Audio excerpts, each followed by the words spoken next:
Continuando con las exposiciones, corresponde al equipo 3, como parte de los trabajos de este segundo parcial, abordar otros temas interesantes.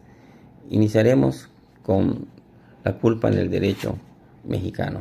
El artículo 60 del Código Penal Federal establece las condiciones para que un delito culposo pueda ser sancionado. En los casos de delito culposo, se impondrá hasta la cuarta parte de las penas y medidas de seguridad asignadas por ley al tipo básico del delito doloso, con excepción de aquellos para los que la ley señala una pena específica. Además, se impondrá, en su caso, suspensión de hasta 3 años de derechos para ejercer profesión, oficio, autorización, licencia o permiso. La regla general es que un delito en el que exista culpa, pero no dolo, se castigue con la cuarta parte de la pena. Sin embargo, si la ley dicta un castigo específico, se aplicará este último. Aquí aplica el principio general del derecho que dice: la norma específica predomina sobre la norma general. El juez tiene que determinar si existe culpabilidad del acusado y el grado de esta. Con ello, podrá dictar la sentencia correspondiente. El artículo 20 constitucional, en su apartado B, fracción 1, se indica que el acusado o imputado tiene una condición al inicio de todo proceso penal: de los derechos de la persona imputada, a que se presuma su inocencia mientras no se declare su responsabilidad mediante sentencia emitida por el juez de la causa. De igual manera, el artículo 20 constitucional señala: la demostración de la culpabilidad recae en la parte que presenta la denuncia. El acusado tiene el derecho a la presunción de inocencia mientras el juez no lo declare culpable por las pruebas aportadas. Al hablar de la presunción de culpabilidad, más bien deberíamos hablar de la presunción de la inocencia, que es un derecho humano y constituye un principio de protección y tutela de los derechos de toda persona, el cual se encuentra contemplado en la Constitución Federal en el artículo 20, apartado B, en las fracciones 1 y 2 del Código Nacional de Procedimientos Penales y en su numeral 13. Indudablemente, la presunción de la inocencia es un derecho que ha ido evolucionando. Por tal motivo, esta problemática detonó de la necesidad de reformar el sistema penal mexicano a efectos de garantizar la observancia jurídica del principio de presunción de inocencia en las diversas etapas del proceso penal. Es de suma importancia que los operadores deben estar capacitados y otorgar cabal cumplimiento en sus funciones y facultades conforme al derechos y al respeto irrestricto del debido proceso y el respeto a la igualdad de las partes, imputado, víctima y ofendido. Además, para la efectiva implementación del sistema y así fortalecerlo y a la vez otorgar mayor seguridad jurídica a los sujetos de derecho y subsanar los vicios y desconfianza que existe en la sociedad. El planteamiento surge del criterio de la Suprema Corte de Justicia de la Nación, que interpretó el principio de presunción de inocencia como un derecho poliédrico bajo las vertientes derecho humano, informador, regla de trato procesal y regla de evaluación de la prueba. Dato relevante que la Constitución de Apatzingán de 1814, en su artículo 30, señalaba que todo ciudadano sería reputado como inocente mientras no fuera declarado culpable. Sin embargo, en el devenir histórico su aplicación no es ni ha sido estricta. La presunción de la inocencia con la reforma del 18 de junio de 2008 a rango constitucional debe prevalecer, estimarse, presumirse y tratarse a toda la persona como inocente antes del proceso y durante todas las etapas, y no se presentar ante los medios de comunicación para evitar un repudio y prejuzgamiento anticipado social del imputado, ya que el derecho a la presunción de inocencia implica que toda persona acusada de un delito debe considerarse inocente hasta que se demuestre lo contrario y haya sido vencido en la corte. Buenas tardes. Hoy me tocó hablar de la responsabilidad objetiva. ¿Qué entendemos nosotros por responsabilidad objetiva? Implica a una persona o entidad que puede ser considerada responsable de los daños o prejuicios causados por otras sin importar si hubo culpa o negligencia por parte del responsable. En otras palabras, se le atribuye la responsabilidad automáticamente debido a la relación entre la acción y el daño, sin necesidad de demostrar que actuaron de manera imprudente o de manera intencionada. Un ejemplo común de responsabilidad objetiva es el caso de un accidente de tráfico. conductor choca con otro vehículo desde atrás, generalmente se le considera responsable del daño ya que ha causado al automóvil que estaba delante, incluso si no hubo una intención maliciosa o negligencia evidentemente por parte del conductor. Eso se debe a que existe una regla general de responsabilidad objetiva en este tipo de colisiones en las que el conductor que impacta desde atrás se considera automáticamente responsable por la falta de distancia segura, sin importar las circunstancias. Otro de los puntos que me tocaron en este tema de lo que son las fuentes también de las obligaciones es la responsabilidad civil objetiva por riesgo creado. Esto es aquella en que incurre la persona que haga uso de objetos peligrosos que aumente el riesgo de provocar daños a los demás. El legislador ha contemplado la posibilidad que personas puedan utilizar algunos objetos de manera o de forma lícita, que sí son peligrosos. Tienen también la posibilidad de incrementar el riesgo de poner en peligro a otras personas y por consecuencia generarles un daño, a pesar de que la intención no sea esperada o intencionada. Un ejemplo podría ser en este caso el de una empresa que está realizando trabajos en una zona residencial. Si durante la construcción una viga de acero cae y daña a una casa cercana, la empresa tiene la obligación de considerarse como responsable de responsabilidad civil objetiva. Esto se debe a que la actividad de la construcción es inherentemente riesgosa y la empresa que lleva a cabo asume la responsabilidad por los posibles daños que pueden ocurrir como resultado de esta actividad, incluso si no hubo negligencia. Otro de los ejemplos podría ser el humo que ocasiona fábricas o gases que sean nocivos para las personas. Son las fábricas de plásticos y todo tipo de fábricas que dañan a la salud de las personas, ¿no?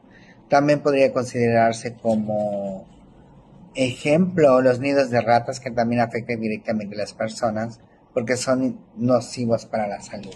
Presente en el artículo 1913 del Código Civil Federal es cuando una persona hace uso de un mecanismo de instrumentos y aparatos, vehículos o sustancias peligrosas, conducen obligada a responder el daño que cause, aunque ilícitamente.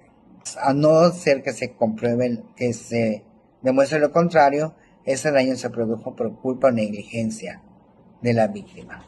Los elementos de la responsabilidad civil objetiva por riesgo creado, en este caso, se puede utilizar. En el primero sería en el uso de las cosas peligrosas, donde está la existencia de un daño patrimonial, que el objeto produzca el daño, y en tercero está la relación de causa-efecto entre el hecho y el daño. Yo le voy a hablar sobre los daños. Los daños se refieren a las pérdidas o perjuicios causados a una persona o a sus bienes, debido a la acción o omisión de otro individuo.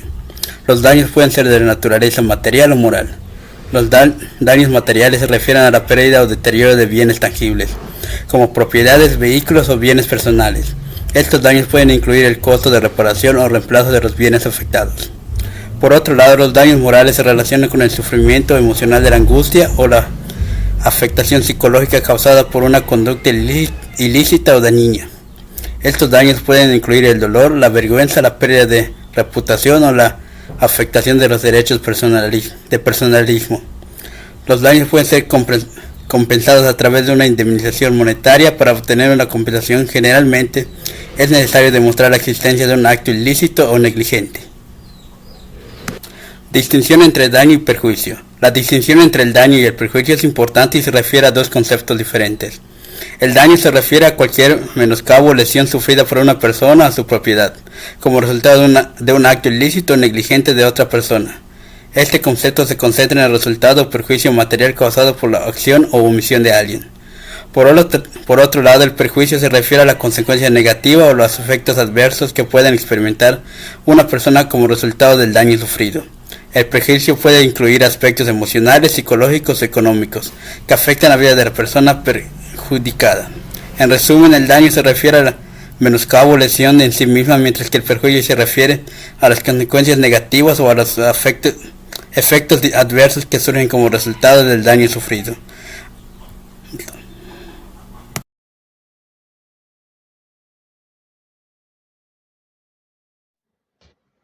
Buenas noches. A mí me tocó hablar sobre el tema de daño moral. ¿Qué es el daño moral?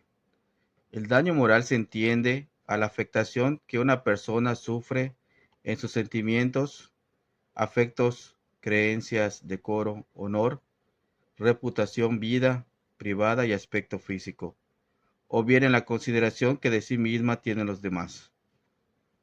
El Código Civil de 1928 contempló por primera vez el daño moral en general como un detrimento susceptible de ser compensado mediante una indemnización equitativa.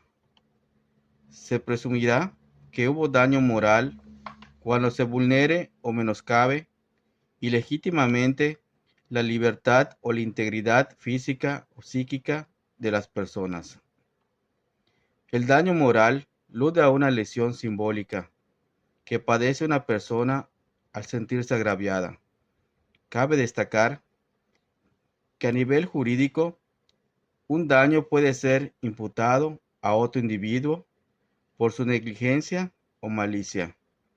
El responsable del daño, por lo tanto, debe asumir la reparación de éste, indemnizando a la víctima.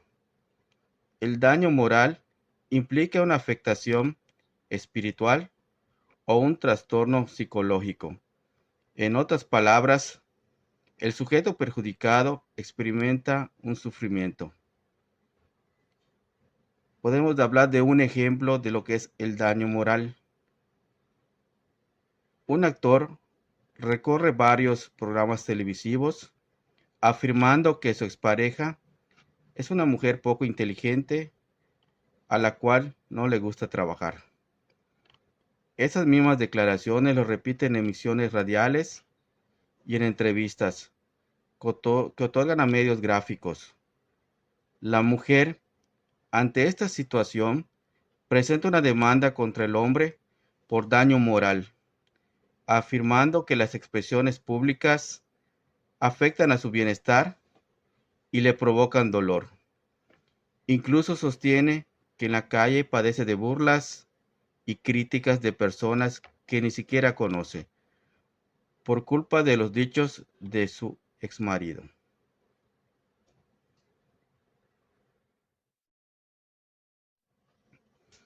El derecho positivo mexicano. Se llama derecho positivo fundamentalmente al corpus escrito de las leyes, es decir, al conjunto de normas jurídicas establecidas por un órgano legislativo y recopiladas en una Constitución Nacional de Código de Normas. No solo las leyes, sino todo tipo de norma jurídica. El derecho positivo, a diferencia del derecho natural, que es inherente al ser humano, o al derecho consuetudinario, que es el establecido por la costumbre, obedece así a un pacto social y jurídico establecido por las comunidades mismas para su regularización y ejercicio de la paz, que las leyes son escritas y aprobadas soberanamente. De ahí puede hablarse de dos formas de derecho positivo. 1. La de aplicación vigente, que actúa conforme a lo ya dicho. 2. A la no vigente, que constituye la historia jurídica de una nación o colectivo. A esta puede sumarse la historia jurídica de la cultura a la que la comunidad pertenece. El derecho positivo se clasifica principalmente de dos categorías o ramas, que es el derecho público y el derecho privado.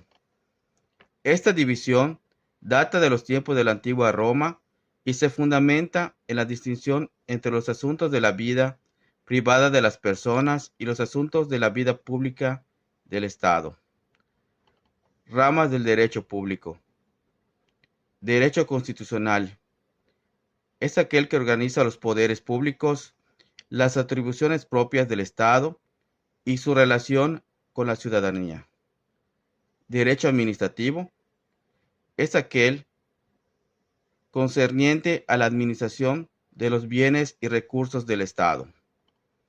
Derecho penal es aquel que regula el modo en que el Estado reprimirá y castigará las acciones que pongan en riesgo el marco de convivencia social contemplado en la Constitución y sus distintos códigos. Derecho internacional público es aquel que se rige y regula las relaciones entre los distintos estados que existen en una región geográfica determinada que puede ser el mundo todo. Derecho eclesiástico es aquel que rige la relación entre las instituciones religiosas y el Estado. Ramas del derecho privado. Derecho civil es aquel que regula las relaciones privadas entre las personas, sus derechos, libertades, patrimonios y transmisión de bienes hereditarios. Derecho mercantil es aquel que rige las transacciones e intercambios de bienes y servicios. Derecho laboral es aquel que rige las relaciones del trabajo, es decir, patrones y trabajadores. Derecho rural es aquel que regula los asuntos del campo y la producción de alimentos. Ejemplos del derecho positivo. Pueden ser las partidas de nacimiento, del matrimonio y difunción. Toda la papelería cuya función es registrar los cambios de estado civil y vital de los ciudadanos de un país, como son los actas de nacimiento, matrimonio y defunción, son emitidas por el Estado conforme a un ordenamiento por escrito, que deja constancia de lo que ocurre y permite demostrar legalmente el pasado. Constituciones nacionales, todo marco jurídico de una nación en donde se hallan los procedimientos para elegir sus representantes, se describen los distintos poderes y se ordena legalmente la vida. Son un ejercicio emblemático del derecho positivo. Estas normas se escriben e imprimen masivamente para que los ciudadanos sepan cuáles son las reglas de un juego de su nación.